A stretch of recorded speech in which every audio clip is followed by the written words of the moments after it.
dudas de los papás. Vamos a intentar evacuar todas estas dudas durante a apresentação e depois, com muito gosto, vou a escucharles também para falar um pouquitito mais.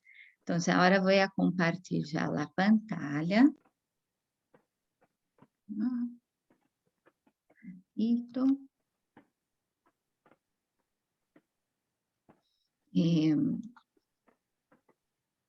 Nessa primeira diapositiva, vocês podem ver a Santa Casa, que é o local onde me formei. Atualmente, como foi dito, estou grande parte do tempo em el Centro de Atenção Ambulatória do Instituto de Previsão Social. ¿Se ve bem a pantalla Sí. toda? Sí. Bueno, si vamos a hablar de trastornos endocrinológicos, una primera pregunta sería esa: ¿qué es la endocrinología? Porque hay muchos que no conocen. Entonces, es una rama de la biología que estudia el sistema endocrino, que se refiere a las glándulas que producen hormonas, porque hay otros tipos de glándulas también, por ejemplo, que producen el sudor. Las hormonas son sustancias que son generadas en una parte del cuerpo y generan una respuesta a la distancia en otros órganos o tejidos. Entonces, acá les muestro algunas glándulas que tenemos. Por ejemplo, la tireoides, que está en el cuello, recibe ese nombre porque tiros en griego significa escudo, y parece un escudo, una mariposita. La glándula suprarrenal, que está por arriba de los riñones, que produce, por ejemplo, el cortisol, que es un corticoide de nuestro cuerpo, que produce hormonas como andrógenos, hormonas masculinas. La glándula hipófisis, que está en la cabecita, detrás del ojo, que produce muchísimas hormonas que controlan ovários, testículos, la suprarrenal, la tiroides. También tenemos los ovarios en las mujeres y los testículos en los varones. Entonces, esas son algunas glándulas que producen hormonas. Una de las dudas que se presentaba era sobre el hipotiroidismo. ¿Qué es el hipo? Puse acá en amarelito porque es hipotiroidismo, primero que vamos a hablar. Hipo se refiere a una disminución. Entonces, cuando hablamos de hipotiroidismo, significa que nuestra glándula tiroides produce menos hormona de lo que debería. Es el trastorno endocrinológico más frecuente en toda la población y entre nuestros chiquitos también. El hipotiroidismo puede ser primario cuando el problema está en la glándula tiroides, puede ser secundario cuando el problema está más arriba en la glándula hipófisis, o puede ser terciario cuando viene desde del hipotálamo el problemita. El más frecuente, sin duda, es el hipotiroidismo primario, cuando el problema está en la tiroides. Y en nuestros niños, ese también va a ser el hipotiroidismo más frecuente. ¿Y qué funciones tienen las hormonas de la tiroide? Muchísimas. Sería más fácil preguntar qué funciones no tiene, porque las hormonas de la tiroides actúan en todos los tejidos del cuerpo. Acá voy a citar algunas de estas funciones que son muy importantes. Primero, permitir el desarrollo neurológico. El bebé al nacer, diferentemente de los animalitos que ya tienen un cerebro bien desarrollado, el ser humano no es así. Tarda mucho para completar el desarrollo del cerebro. Antes se pensaba que sería unos 2, 3 años. Hoy ya sabemos que eso tarda más de 20 años.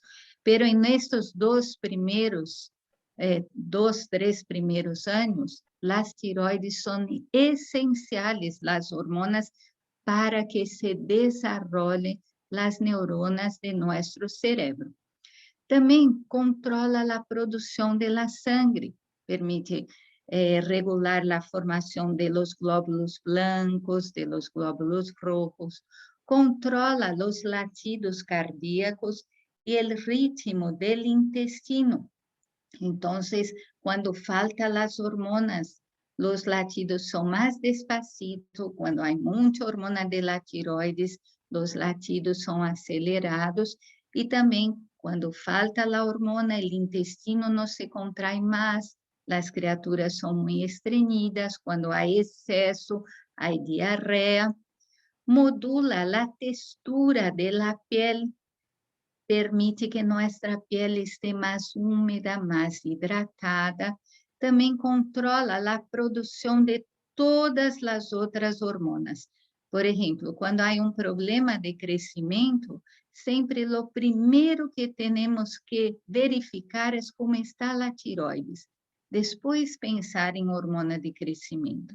Então, as hormonas de la tiroides modulam praticamente todo o funcionamento do corpo. E quão frequente é o hipotiroidismo? É muito frequente. Em la poblação general, entre 2.500 nascidos vivos podem apresentar hipotiroidismo. Pero em nosso caso de la trisomia 21, isto é muito mais frequente. Por vezes 20 vezes mais frequente. Em cada 140 nascidos podem apresentar hipotiroidismo. E isto pode ocorrer a qualquer idade, pode ser ao nascer, pero depois, com o passar de los anos, pode apresentar-se o hipotiroidismo também. Quando ocorre ao nascer, nós dizemos que é hipotiroidismo congênito, já de nascimento. E é muito importante detectar a tempo para evitar danos em el cerebro.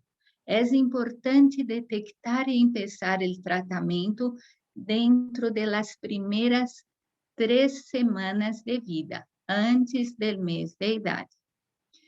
10% das criaturas com síndrome de Down vão apresentar hipotiroidismo já em el primeiro ano de vida, e em la vida adulta, isso pode chegar a algumas séries falam hasta de 40%, 50%. Como se hace o diagnóstico do hipotiroidismo? Todas as criaturas, e por lei acá em Paraguai, fazem o teste del piecito, em que se mide a TSH, que é a hormona que controla a tiroides. Se há valor alterado de la TSH, em geral maior a 10, esta criatura é reconvocada para novo estudo. E se é maior de 40, com mais rapidez se tem que fazer esta reconvocação. Se a criatura é reconvocada para fazer novo estudo, se faz novamente a medida de TSH, que é a hormona de la hipófise que controla a tiroides, e se mide T4, que é uma hormona de la tiroides. Se isto sale normal, porque há resultados falsamente alterados, que seriam os falsos positivos.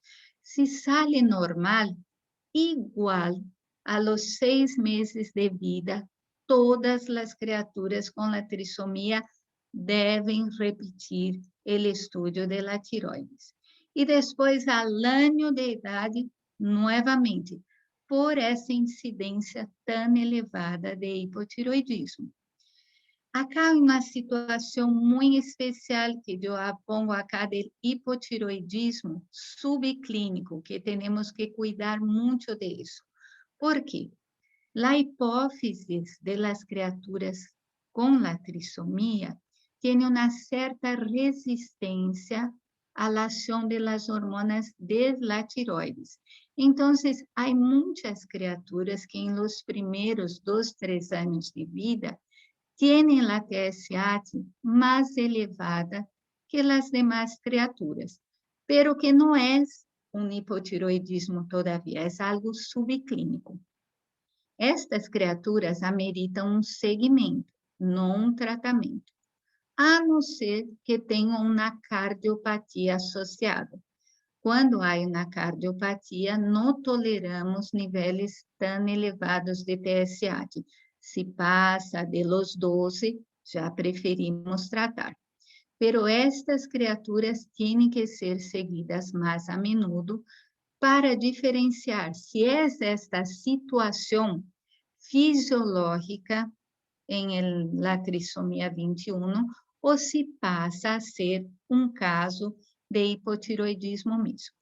Então, hablamos que tem que fazer o estudo al nascer, a los 6 meses de vida, al año de idade.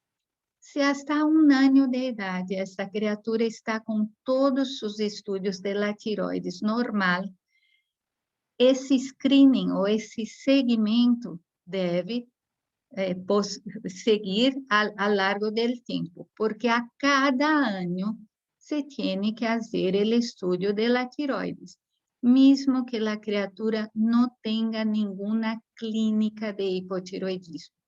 Eu comentava antes de começar a charla que há pacientitos que fazem sempre esse segmento e que de repente tinham todo normal, vem com um novo resultado que já indica um hipotiroidismo inicial e inclusive um hipertiroidismo, que vamos falar também, bem inicial.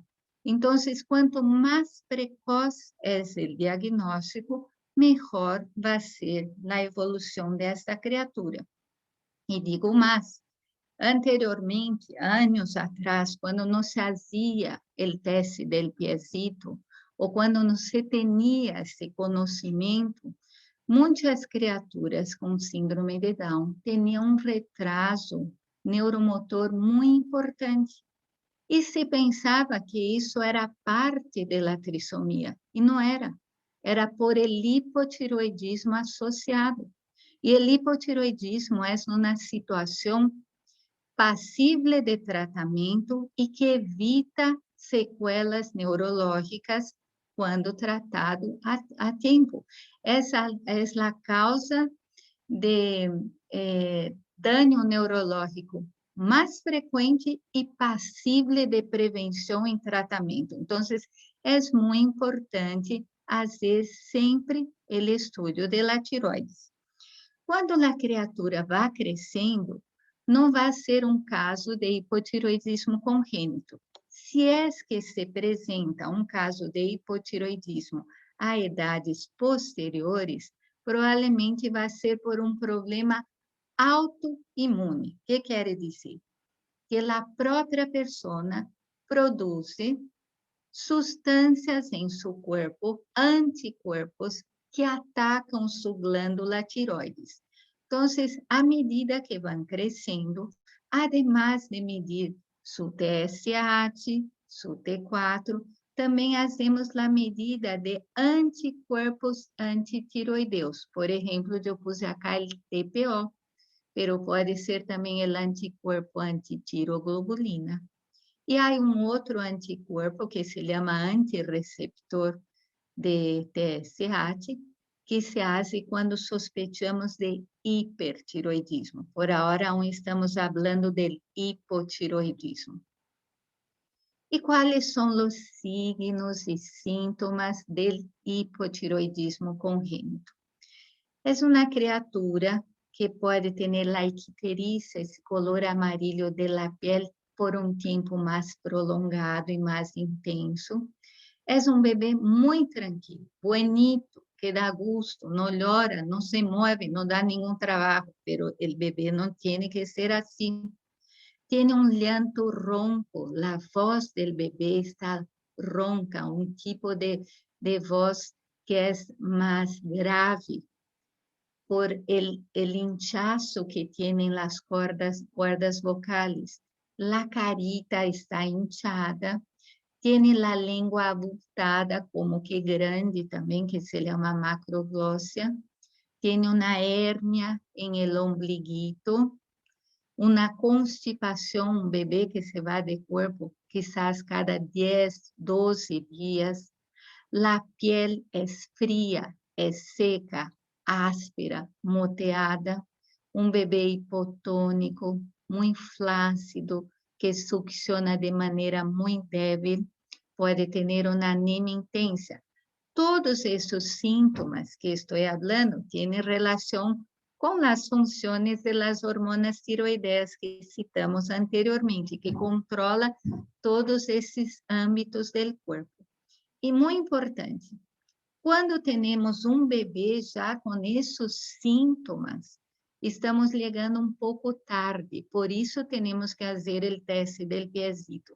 Temos que fazer o diagnóstico antes que o bebê tenha todos esses sintomas para evitar problemas tardios ou as sequelas del hipotiroidismo, as cicatrizes. E quando o bebê nasceu bem, pero adquiere o hipotiroidismo posteriormente, já é uma criatura maior, quais seriam os signos e sintomas que chamariam a atenção? A glândula pode estar já agrandada, que se chama bócio. Qualquer agrandamento da glândula tiroides recebe o nome de bócio. O bócio pode ser chiquitito, que nem se vê, só a palpação se tem a noção que há bócio, ou pode ser grande. Aí, vocês com certeza já viram pessoas que têm esse bócio enorme, que mirando de espalda se vê que adelante há algo, pero a criatura já pode ter bócio, e nesse caso já vai apresentar como um retraso do crescimento, quando o hipotiroidismo é mais tardio. O primeiro síntoma é mesmo o crescimento que desacelera. Um aumento de peso por retenção de líquido, não é um aumento real de peso, há uma retenção de líquido. Alterações mentais, a criatura se queda mais torpe, mais sonolenta, com dificuldade em el aprendizagem, com uma lentitud mental, ou começa a ter uma regressão em lo que estava aprendendo. Em seu aspecto general, pode ter faces abotagado, então também inchado, a piel seca, piel amarilla, fria, pálida. Em los tobilitos pode haver inchaço, também edema, a voz também cambia, se queda mais ronca. Anemia, acá já falamos de alteração de colesterol, de alteração del cálcio, e também constipação, o estreñimiento, o coração com os latidos mais lentos. Não sei se vocês se estão fijando que muitos desses signos e sintomas que estou falando se apresentam em criaturas com a trissomia, que não têm hipotiroidismo também. Então, se solapam alguns sintomas. Então, mais uma vez, insisto em la importância de fazer os estudos tiroideus para diferenciar também as situações. Existe tratamento para o hipotiroidismo? Graças a Deus, sim, temos tratamento. Por isso, tão importante fazer o screening, tão importante fazer o diagnóstico e fazer tratamento oportuno e adequado. O medicamento se chama levotiroxina sódica, que é a hormona de la tiroides, el T4, que é administrado todos os dias via oral por la boquita, em uma dose que vai variar inicialmente de 37,5 a 50 microgramas por dia. Fazemos a medida por peso. Há em comprimiditos, pero os comprimidos são muito fáceis de diluir em água, são pastillitas. Então, em uma cucharita com um pouco de água, diluímos o comprimidito, a pastillita, e isto é administrado ao bebê. Existem jarabe, que se pode fazer em farmácias de manipulação, pero a dosificação não é tão exata. Sempre preferimos os produtos comerciais mesmo.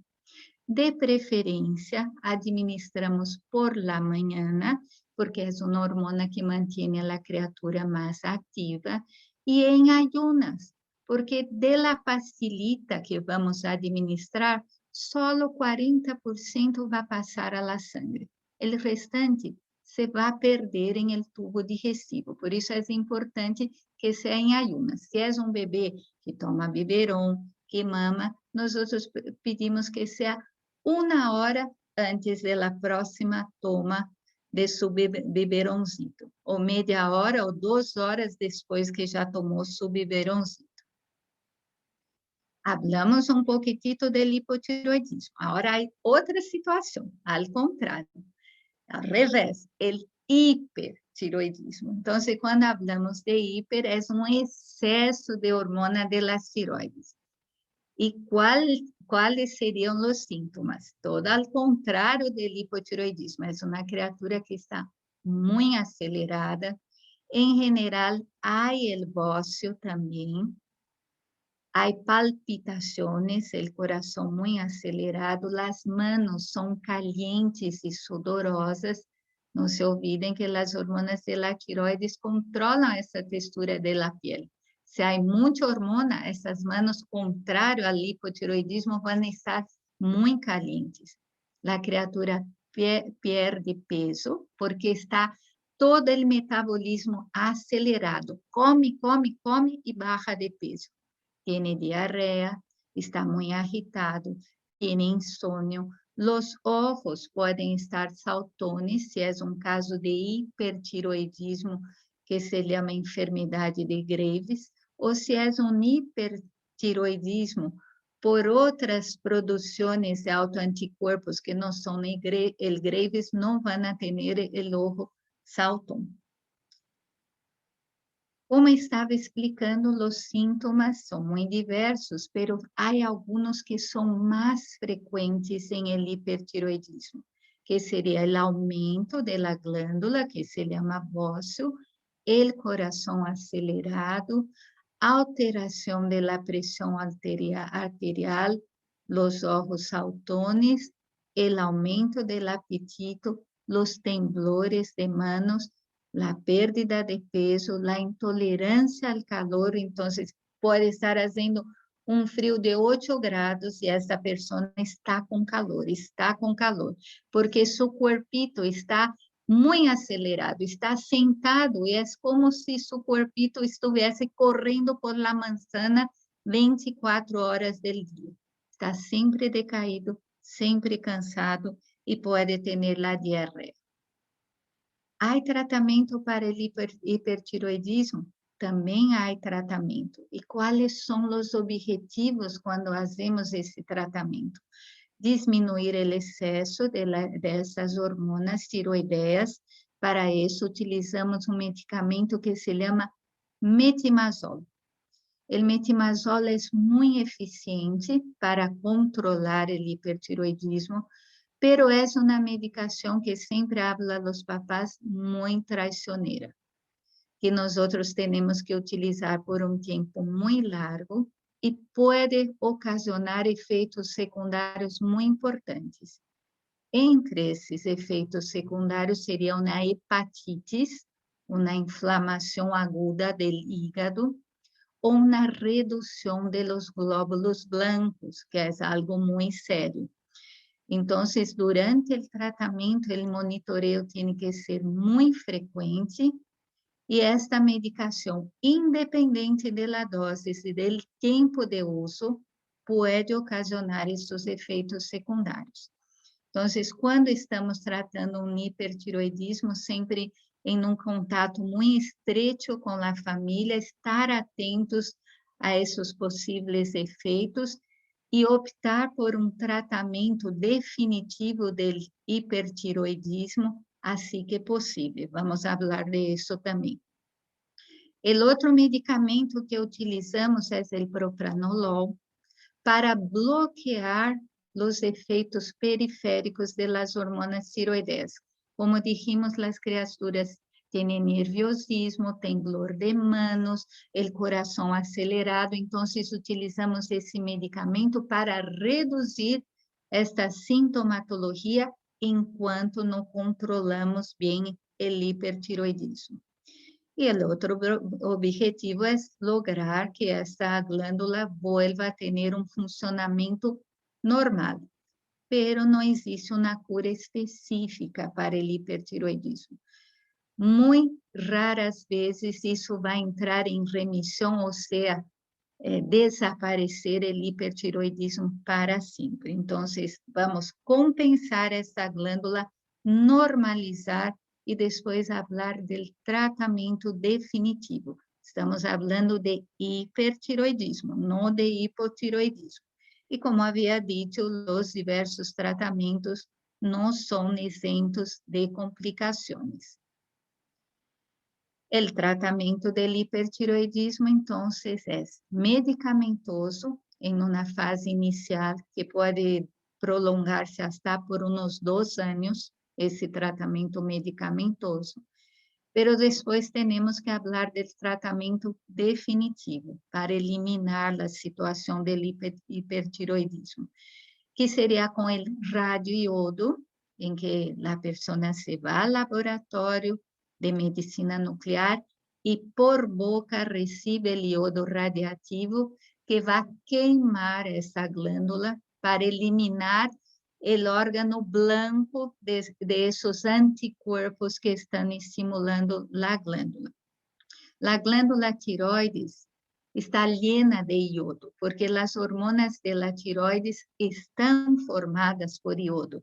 Por isso, o T3 e T4, que são as hormonas da tiroides, significa triiodotironina e tetraiodotironina. Então, estão llenas de iodo. Quando damos um iodo radiativo, se vai concentrar diretamente na glândula tiroides e vai destruir essa glândula. Então, esta é uma opção para o tratamento definitivo. E a outra opção é a tiroidectomia, a cirurgia para extirpar a glândula de la tiroides. Quando o bócio é muito grande, é preferível fazer uma tiroidectomia. Se são bócios menorcitos e que o controle foi mais fácil, podemos utilizar o iodo radiativo. Hablamos um pouquitito de hipotiroidismo e de hipertiroidismo. Agora vou falar um pouquitito de diabetes tipo 1 também, que pode acometer nossas criaturas. Vou falar do tipo 1, que é o mais frequente quando estamos falando de criaturas e adolescentes, porque há o tipo 2 também. O tipo 1 é imunológico, assim como falamos do hipertiroidismo, que a própria pessoa produz autoanticorpos que vão destruindo ou estimulando a glândula tiroides. Em el caso da diabetes, são anticorpos que destruem o pâncreas, que é o órgão que produz a insulina. Diabetes tipo 1 é uma situação crônica, ou seja, hasta o momento não há uma cura também. Quando há o diagnóstico de diabetes tipo 1, o tratamento por el momento tem que ser de por vida. Não sabemos se vai existir uma cura dentro de uns anos.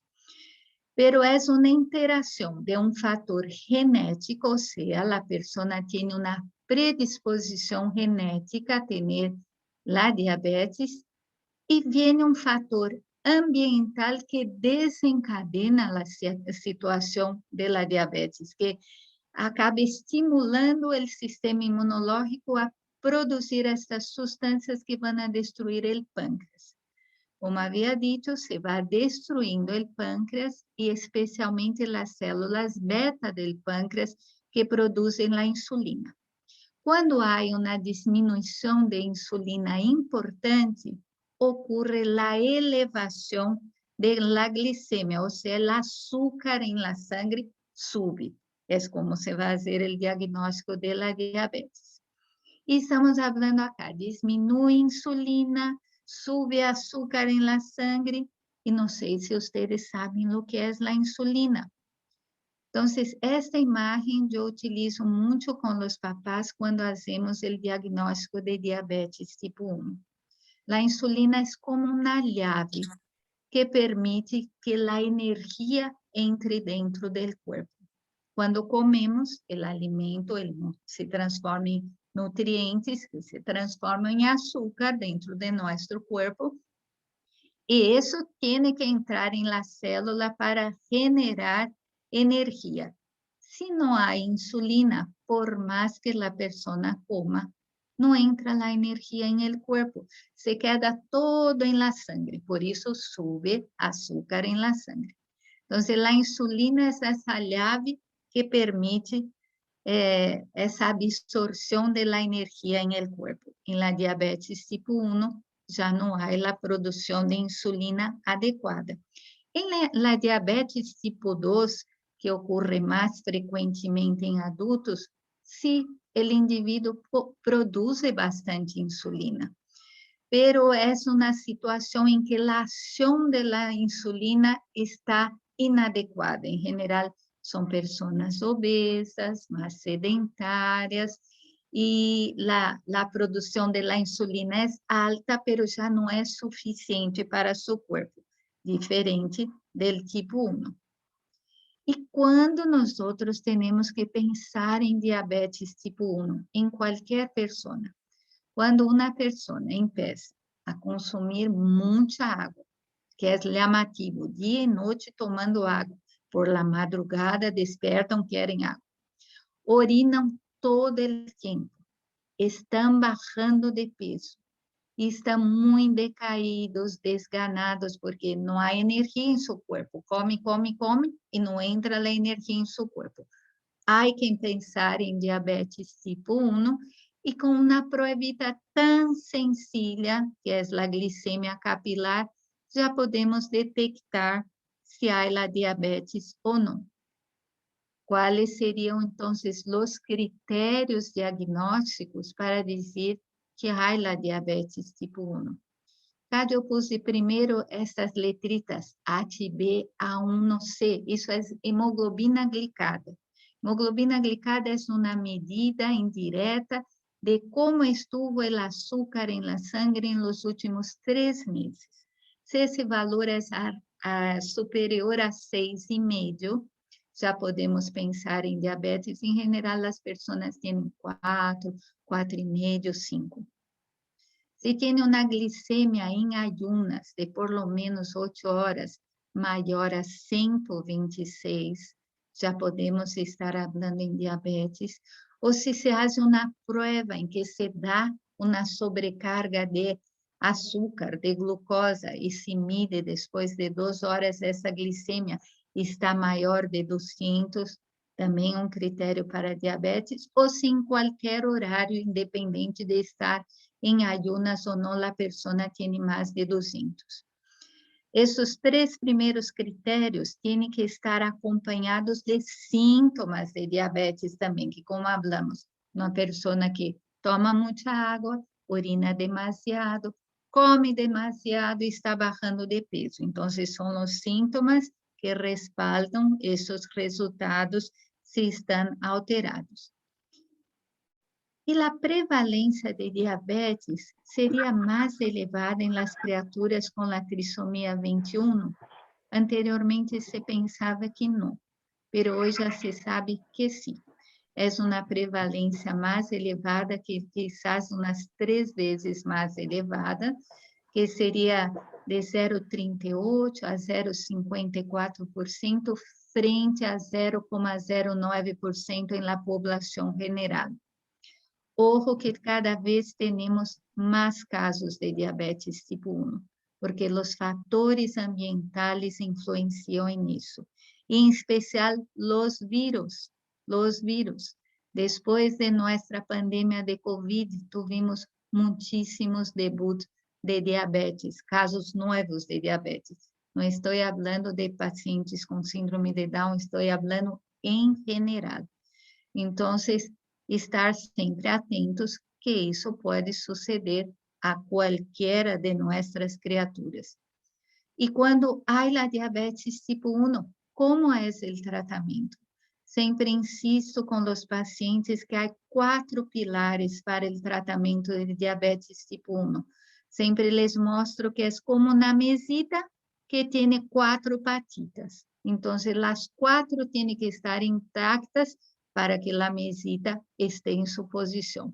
E nossos pilares são fazer o monitoreo, a pruebita del dedito, a glicemia capilar, por lo menos 6 vezes ao dia, aplicar insulina de acordo ao resultado de nossa prueba del dedito, ter atividade física regular e ter uma dieta saudável. Estes 4 pilares são aplicáveis igualmente em nossas criaturas com a trissomia 21. Para eles também, assim vai ser o tratamento e quizás algumas vezes com pouca de dificuldade nessa parte de atividade física. Há alguns que são muito sedentários. Hablo solo umas poucas palavras sobre crescimento, porque é uma preocupação de muitos papás, porque generalmente nossos ninhos com a trissomia têm uma talha baixa e chegam a uma talha adulta em que são mais baixos mesmo que os demais pares de sua idade, pero o crescimento é um processo determinado geneticamente, isso é limitante, determinante do crescimento, então, acá influencia também a talha de los padres, influencia a talha de los parientes.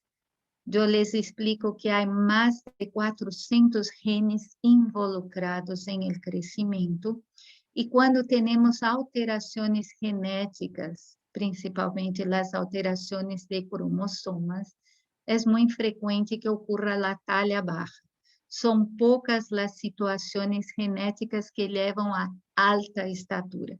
Então, nossos ninhos vão a ter uma talha mais baixa mesmo, e está modulado por um conjunto de outros fatores externos ambientales, tanto os hormonais, nutricionais, afetivos, e é uma das características humanas com maior grado de herência, pero que muitas vezes não podemos explicar algumas situações em que são muito altos ou muito peticidos.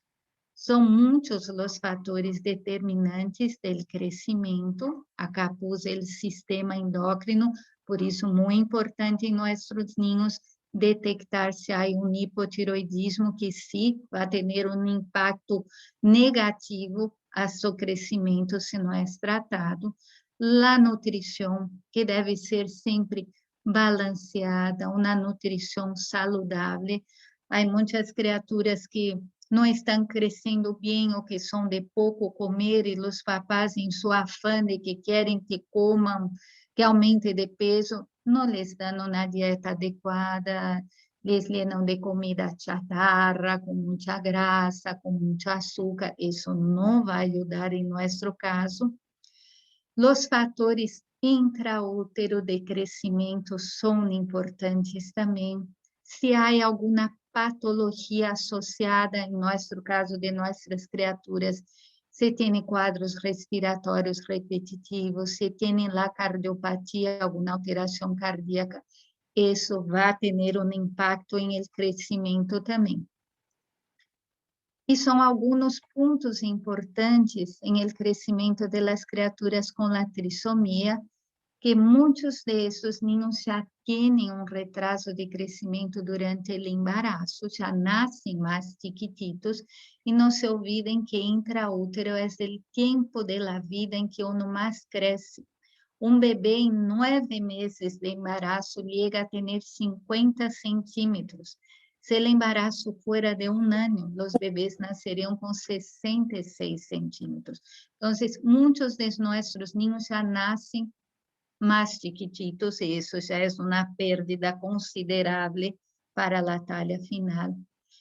Tienen um ritmo de crescimento mais lento em los 3 primeiros anos de vida, em la vida pubertária também.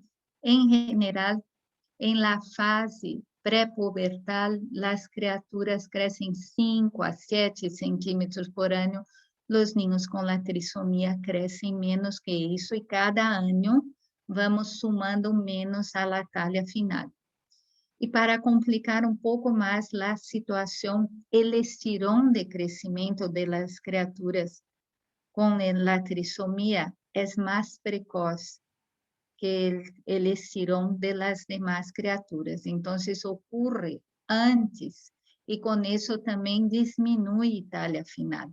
Suele ser entre 9,5 y 10 años y medio en las niñas, entre 11 y 12 años y medio en los varones. Y durante el estirón de crecimiento también vemos un valor menor en relación a los demás. En las niñas el estirón va a ser de 7 centímetros y medio, y los varones 8,5, enquanto que en las otras criaturas puede llegar a 10, 13 centímetros. Con eso, cuando miramos las tablas de crecimiento específicas para las criaturas con la trisomía, vemos que el valor medio de talla final en las niñas va a ser 1,40 m, 1,45 m, 20 centímetros menos que la media de la población general. Y en los varones, esa talla final también va a ser unos 20 centímetros menos que en los otros varones, va a estar alrededor de 1,50 m, 1,55 m. Hay criaturas con la trisomía que pueden ser deficientes de hormona de crecimiento, sí, puede ocurrir eso. Si hay una deficiencia de hormona de crecimiento, amerita tratamiento. Pero la gran mayoría no tiene esa deficiencia, es una talla baja determinada genéticamente mismo. E, por último, solo umas poucas palavritas sobre obesidade, que é um problema que também nos enfrentamos muito a menudo. Isso é uma situação mundial, global, a globesidade, e entre nossos ninhos, pior, porque as consequências para a saúde são muito daninhas. A obesidade é um aumento da grasa corporal que vai determinar uma condição adversa em la saúde do indivíduo. Em geral, é um desbalance entre o que ingere e o que gastam. Há criaturas que comem muitíssimo e que são flaquitos, porque têm um metabolismo acelerado. Pero a grande maioria das pessoas, se tem uma ingesta muito acentuada e não gastam energia, vão volver-se obesos. E entre os niños com síndrome de Down, 30% de eles podem volver-se obesos por uma combinação de sobrealimentação e de inatividade. Então, isso temos que estar muito atentos, insisto, com os papás, ensiná-los desde chiquitito a comer bem, a comer sano. Não é necessário ensinar a nenhuma criatura a tomar juguitos em cajita, a consumir gaseosa, a consumir galetitas dulces, diedes. Isso não é necessário ensinar, isso eles naturalmente já les gusta. Vai ser um problema quando estén na escola tudo. Tem que ensiná-los a comer frutas, verduras, pouca grasa. Isso é ensinar, porque a alimentação é um hábito que se tem que adquirir saudável. Então, ensinar a comer doces e chatarras não é necessário. Eles já sabem que é rico e isso les vai gostar. Então, poupar-les de isso. Bueno, terminando acá a exposição, porque vou escutar também as perguntas, sempre temos que mirar adelante, sempre temos que ver um futuro melhor. O caminho a seguir com nossos ninhos é largo, pero lleno de flores por el caminho. Van a ver, são umas criaturas maravilhosas que têm muito amor para dar e que nos ensinam muitíssimo. E insisto sempre com a gente que trabalha comigo, com os estudantes que passam comigo, que ser médico não é jugar a ser Deus, é o privilégio de ser um instrumento de Deus. E todos os profissionais de saúde sempre têm que estar à disposição de vocês para uma formação integral de esses ninhos. Puse acá al final unas fotitos de Felipe, que no es un niño acá de Paraguay, él es de Brasil, pero mira, esse ninho hermoso, super estimulado, que já lê, que se vai à escola, e que dá tanta alegria a tantas pessoas que convivem com eles.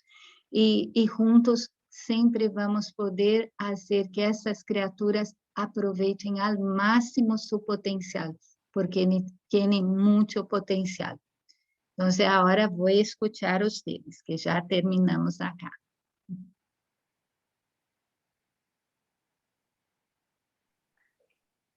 Si alguna persona quiere prender su micrófono y hacerle alguna pregunta a la doctora, ella le escucha para poder ir respondiendo.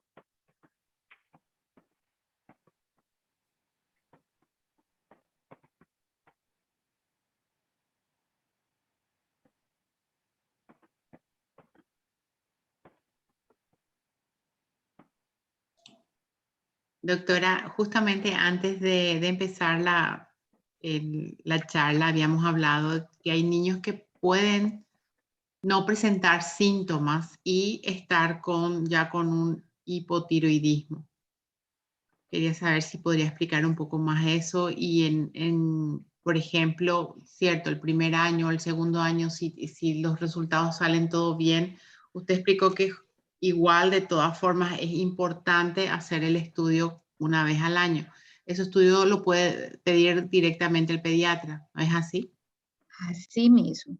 Todas las criaturas van a tener su pediatra de cabecera, que deve pedir esses estudos, porque, como dijimos, há casos que não têm todavia síntomas evidentes e que, por el estudo, já se pode detectar que estão evolucionando com um hipotiroidismo ou estão passando a um quadro de hipotiroidismo. E quanto mais precoce o diagnóstico, mais favorável vai ser para essa criatura. En el hospital, nosotros ya, de acuerdo con la pediatría, trabajamos de esa manera. Todas las criaturas con trisomía pasan con nosotros. Al nacer, a los 6 meses, al año, y cada año vamos haciendo el seguimiento. Si es un caso que tiene ese aumento de TSH, que puede ser transitorio o no, citamos cada 3 meses, pero vamos haciendo el seguimiento. É tão sencillo e tão adequado, tão oportuno, porque, como dije, é a causa mais frequente de retraso mental passível de tratamento. Então, por que não aproveitar essa oportunidade de fazer um diagnóstico oportuno? Então, em el hospital hacemos assim. Pero se tienen su pediatra de cabeceira, o próprio pediatra pode fazer esse segmento com os estudos e, em el momento, se há alguma dúvida, deriva ao especialista. E assim como dijiste, Dina, tanto o hipotiroidismo como o hipertiroidismo pode ser subclínico também. Há pouco he visto em el consultório uma criatura que sempre fazia os estudos, como tem que ser, sua mamãe muito cuidadosa, sempre lo levava para fazer, e de repente saltou um resultado totalmente diferente de lo que estava ocorrendo anteriormente. E era uma criatura que já estava fazendo um hipertiroidismo, em uma fase muito inicial. E se tratamos desde o início, é mais fácil que essa criatura salga do quadro do hipertiroidismo, que as duas situações são daninhas para a criatura. O hipo, que pode levar a esse retraso de crescimento, o retraso neurológico, o hiper, que vai consumindo todo o corpo, vai levando a um desgaste do hueso, do coração. Então, é importante um diagnóstico precoce e um tratamento efetivo. E fácil de fazer. Se temos as ferramentas para tratar, por que não utilizar? Ok, gracias, doctora. ¿Alguna pregunta más?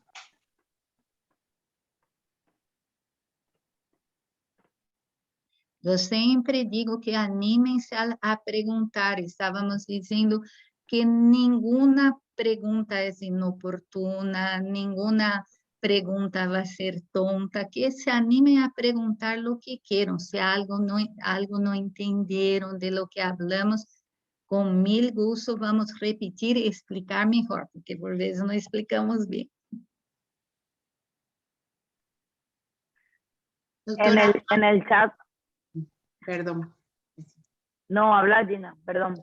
No, quería saber nomás si es que hay estudios en donde indiquen si hay un porcentaje o sea, de problemas en las tiroides en chicos con SD, o sea, si se da, en qué edad se da, o sea, puede ser antes de la adolescencia, la pubertad, o ya se da desde que son muy pequeños, o sea, no sé si hay un... Sí, Gina, Sí. sí hay. Entonces, el hipotiroidismo al nacer es mucho más frecuente que las demás criaturas. Y mira que tenemos muchos casos de hipotiroidismo en la población general.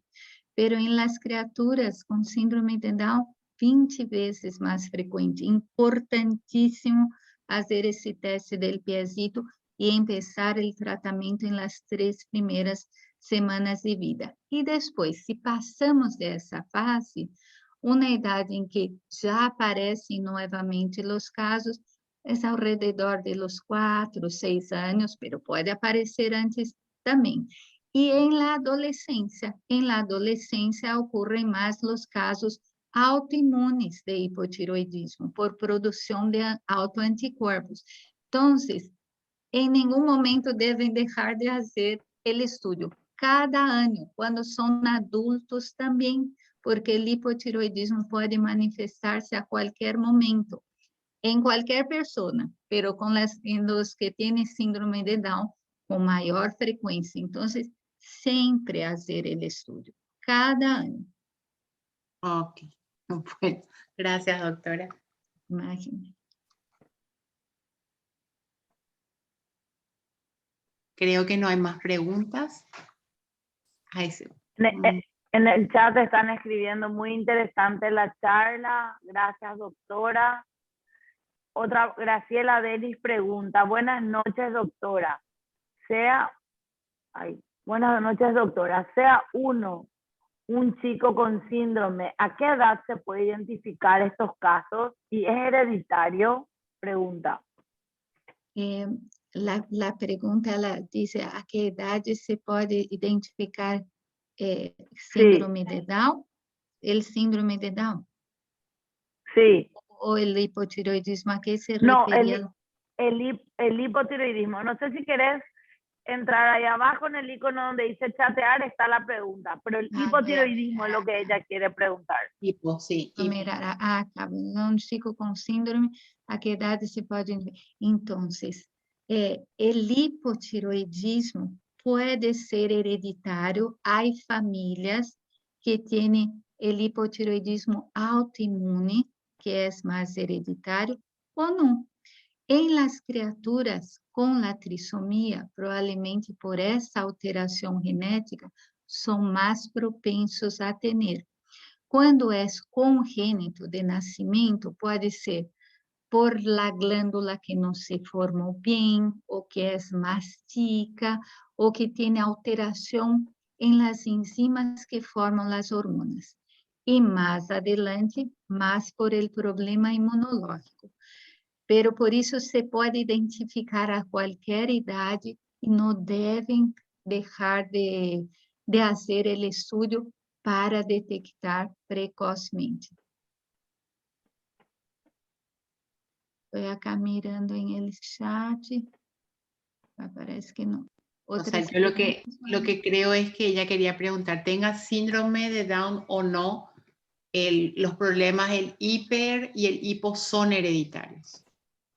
Pueden ser y pueden no ser. Hay algunos casos que son hereditarios y hay otros que son puntuales, esporádicos. Y otra cosa que no comenté para no alargar tanto, hay casos inclusive que son transitórios. Hay veces que al nacer detectamos un hipotiroidismo y después a los 2, 3 años vamos reduciendo la dosis de la medicación y podemos hasta suspender para ver si sigue o no.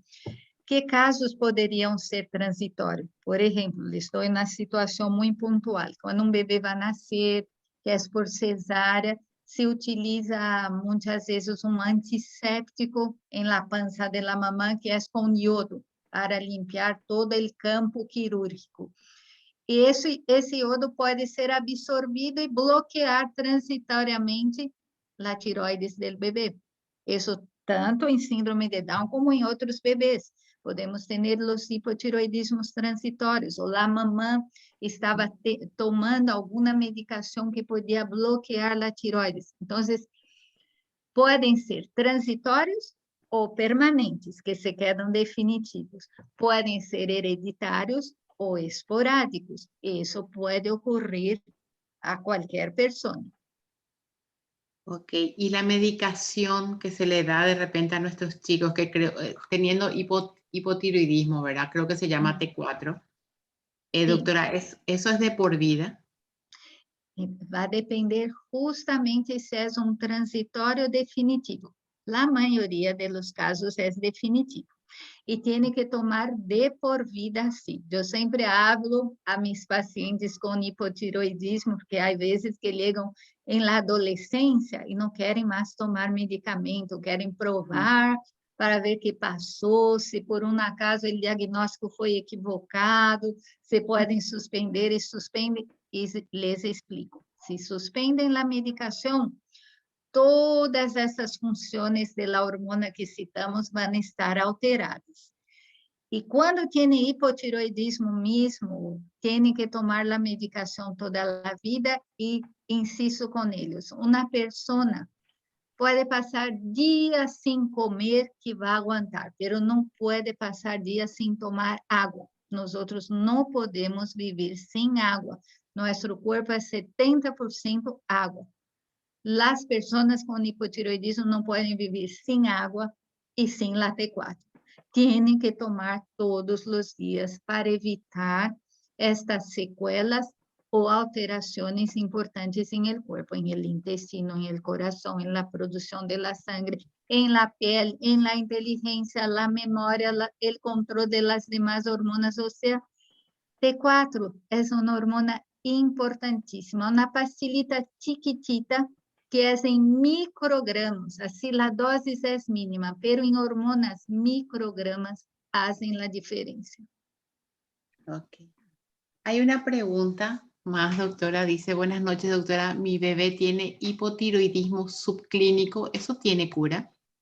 Então, se é um hipotiroidismo subclínico, pode ser que não evolucione para o hipotiroidismo mesmo, pode ser uma situação transitória. Se é por essa elevação transitória da TSH, provavelmente dentro de um ratito já se vai normalizar, e ele não tem hipotiroidismo. Pero é muito importante fazer o seguimento, porque esse subclínico pode evolucionar um tempito e esse é um hipotiroidismo verdadeiro clínico. Então, estar fazendo o monitoreo. Okay. ¿Hay más preguntas? Gente, animem-se, não tenham vergonha. Estamos acá para conversar, para contestar. Aproveitem. Ou algum testemunho de algum papá que já teve um caso de hipertiroidismo ou hipotiroidismo que queira comentar, porque acá estão muitos papás que quizá les gostaria compartilhar esta experiência.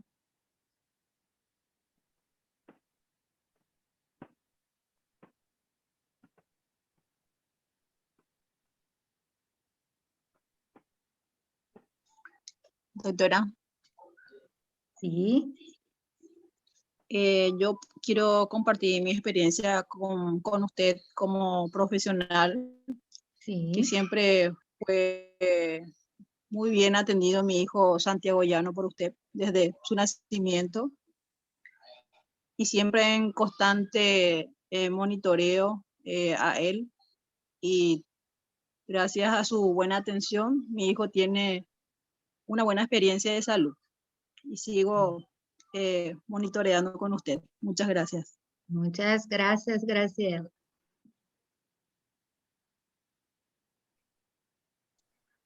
Doctora, no sé si puede volver a repetir dónde usted está atendiendo. Creo que está en IPS, ¿verdad? Y Sí, también creo que de forma particular también está atendiendo. sí, estoy en el Centro de Atención Ambulatoria del IPS, de lunes a jueves, y trabajo también en un consultorio privado. No sé si puede dar su teléfono para... Sin O ningún problema.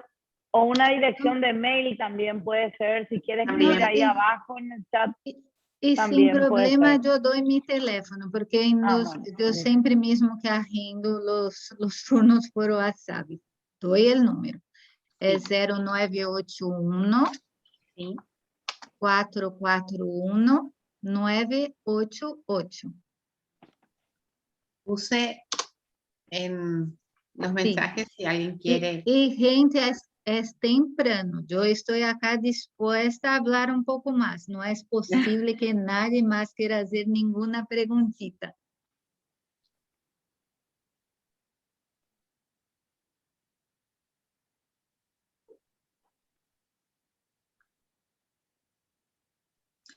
Doctora, me tomo otra vez el atrevimiento de preguntar, ya Sí. que nadie pregunta tampoco. Bueno, tomar este espacio muy educativo de parte de usted y de la Fundación.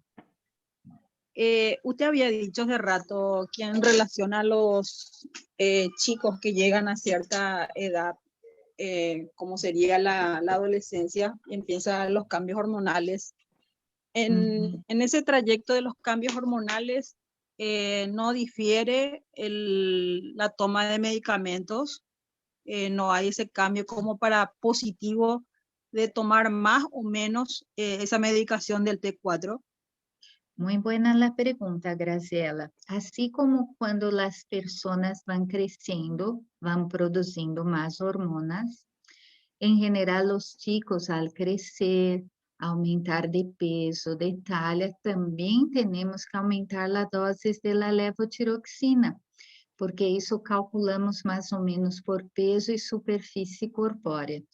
Então, generalmente, esses casos que têm hipotiroidismo desde chiquititos, em la idade de adolescência, idade adulta, vão ligar a doses maiores de 100, 150 microgramas por dia. E por isso, quando há o diagnóstico, que hablamos como seria o segmento para detectar a situação. Pero quando temos um chico com hipotiroidismo, se é congênito, se é de nascimento, em el primeiro ano de vida, vamos fazendo o estudo para ajustar as doses cada 2, 3 meses.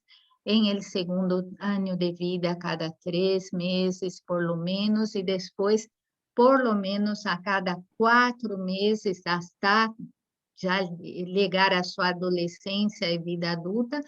E mesmo depois, quando já são adultos, que já a dose já está mais estável, cada 6 meses, 8 meses, tem que repetir o estudo, porque se tem que ajustar a dose ao crescimento, assim mesmo. Doctora. Uma coisa importante também que vou falar, Sí. me olvidei, só, que quando estão tomando a medicação, aproveitando que estão acá escuchando, yo siempre insisto con los pacientes, pero vale la pena repetir. Cuando van a hacer el estudio de control, que se van al laboratorio para medir otra vez su T4, su TSH, para verificar si la dosis está adecuada, ese día, cuando van a hacer el estudio, se van en ayunas y no toman el medicamento ese día del estudio, porque queremos medir quanto se quedou em la sangre las 24 horas de su medicamento, se está bem compensado. Se hizo la extração de sangre, já vuelve a tomar su medicamento outra vez. Desculpa-me, Graciela, pode seguir falando que eu me iba a olvidar. Sí, muy buena la acotación también. Doctora, una última pregunta. Hay, ¿cómo es? En las personas que son hiper o hipo, ¿en su alimentación difiere eso?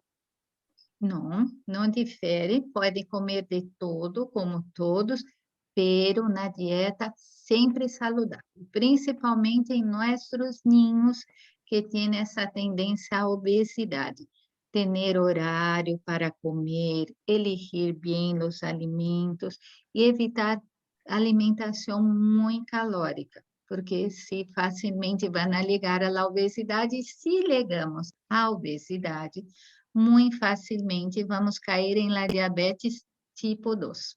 Aí já é outro tratamento e pode levar a muitas complicações metabólicas em el coração, em el ovário de las nenitas, aumento de colesterol, de triglicéridos. A obesidade é uma enfermidade crônica e a obesidade genera outras situações de enfermidade. Por isso, há que prevenir, não deixar que eles cheguem a ser obesos. Doctora, acá me escriben acá en el chat en privado, me preguntan qué pasa si es que un chico tiene o hipo o hipertiroidismo y nunca hace el tratamiento, nunca se medica y nunca hace el tratamiento. ¿Qué consecuencias tiene para la salud de esa persona?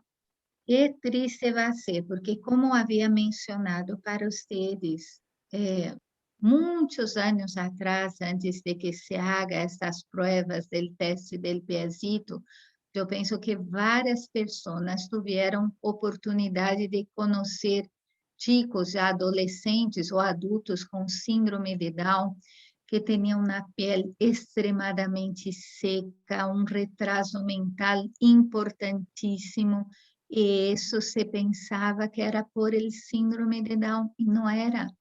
Nós outros, agora, no século XXI, ustedes que têm seus filhos, que fazem estimulação, que se vão a fono todo, mirar como são essas criaturas super despertos, que têm uma aprendizagem mais lento, pero que vão adquirindo essa aprendizagem. E não, essas criaturas, esses del passado, que não tinham o diagnóstico de hipotiroidismo, tinham um retraso muito importante.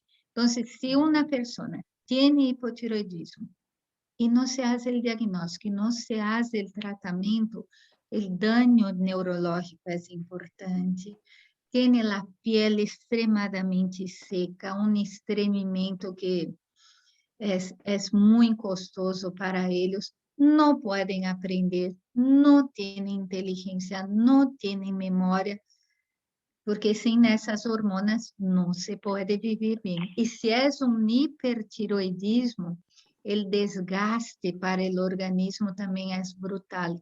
Consome toda a parte óssea, pode levar a uma insuficiência cardíaca, uma desnutrição intensa, a pessoa não pode atender, não pode estar aprendendo nada, não pode estar quieta em um lugar, não pode dormir, uma irritabilidade intensa. Não só as criaturas com Down, há pessoas que têm hipertiroidismo e o quadro é tão intenso que quem nos deriva é um psiquiatra, por exemplo, que vão a um psiquiatra porque não dormem, têm tiques, estão todo o tempo irritados, têm alucinações, todo do hipertiroidismo. Então, se não se tratam essas duas situações, tragédia mesmo para essa pessoa, são muito sintomáticos. Gracias, doctora. Ahí hay dos preguntas en el chat. Una dice, buenas noches. ¿La prueba que se hace incluye TSH y T4 y la T3? Sí, entonces, esa pregunta, verás así. Si es el teste del piecito, el tradicional, se hace solo con TSH. TSH es la hormona producida por la hipófisis. El teste del piecito tiene el interés de buscar os casos de hipotiroidismo primário, em que a glândula tiroides está afetada. O problema do teste del piecito é que não vai detectar os hipotiroidismos secundários e terciários, em que é a hipófise ou o hipotálamo que estão afetados. Pero a incidência de hipotiroidismo secundário ou terciário es mucho más baja que el hipotiroidismo primario. Sería de mucho menos casos. Entonces, essa é uma falência do teste del piecito tradicional, se bem que alguns pediatras em privado já fazem TSH e T4. Então, a prova deveria incluir TSH e T4, e quando fazemos depois, a los 6 meses, al ano e cada ano, sim, TSH e T4. Há alguns que fazem também T3. T3 é a hormona mais ativa. A T4 se transforma em T3 em el cerebro para generar sua atividade, pero generalmente se faz TSH e T4. E quando já são maiorcitos e vemos que está aparecendo bócio, agrandamento da tiroides, ou sospechamos que estão fazendo processo imunológico, fazemos também anticorpo, que pode ser o TPO e o anticorpo antitiroglobulina. As criaturas com a trissomia podem ter outras alterações autoimunes também, como o vitiligo, como a enfermidade celíaca, a alopecia. Então, quando há alguma dessas alterações, com mais razão, tem que fazer seu TSH e T4. E eu les falei desse esquema, ao nascer, aos 6 meses, 1 ano, e cada ano, se está tudo bem.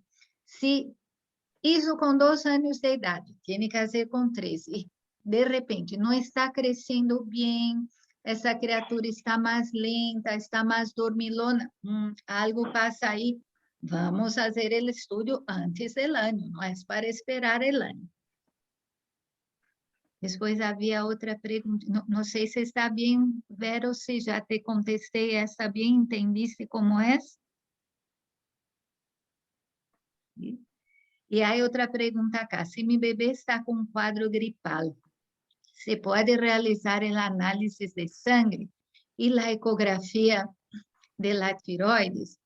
Bueno, se está com quadro gripal, é melhor esperar uns dias, eu digo para fazer diagnóstico, para fazer o diagnóstico e também para controle do tratamento. Espera uma semana e faz o estudo. A ecografia se pode fazer em qualquer momento, mesmo que você esteja com quadro gripal. A ecografia hacemos em el nascimento, em el caso de hipotiroidismo congênito, para ver se a glândula está em seu lugar, qual é o tamanho da glândula, para saber qual foi a causa do hipotiroidismo, na etiologia. E depois, em los maiorcitos, fazemos a ecografia, quando sospechamos, essa linda, quando sospechamos de quadro de hipotiroidismo autoimune, fazemos também a ecografia para ver se há características ecográficas de processo autoimune. Quais seriam essas características? A glândula pode estar mais aumentada, pode ter uma vascularização aumentada por el processo inflamatório e pode ter uma heterogenicidade, não é uma glândula pareja, tejido liso, está todo heterogêneo por el processo autoimune. Então, a ecografia também nos ajuda nesse sentido.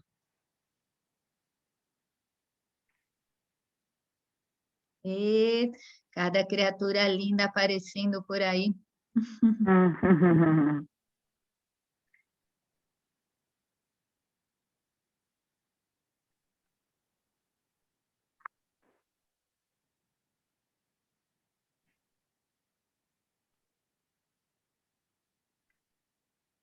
Si alguien tiene alguna pregunta más, tanto Verónica como de Olinda, las dos entendieron la explicación, doctora, y te agradecen por la explicación.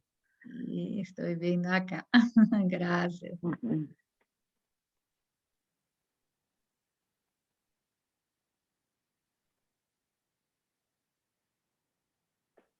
No te queremos robar más tiempo, así que si es que no hay ninguna otra pregunta, nos queda agradecerte de todo corazón, de tu tiempo, del valiosísimo tiempo que nos diste para poder explicarnos. Yo creo que no hay tantas preguntas justamente por eso, porque fue muy clara la explicación. Oh, muchas gracias. Y seguramente habrán casos bien particulares que se pondrán en contacto con usted de manera privada o particular. Está muy bien. Yo que agradezco la oportunidad y siempre a las órdenes.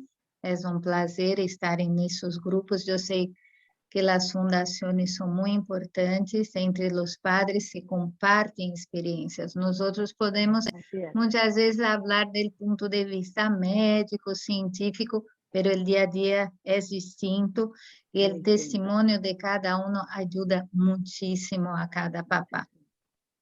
Cierto. Así es.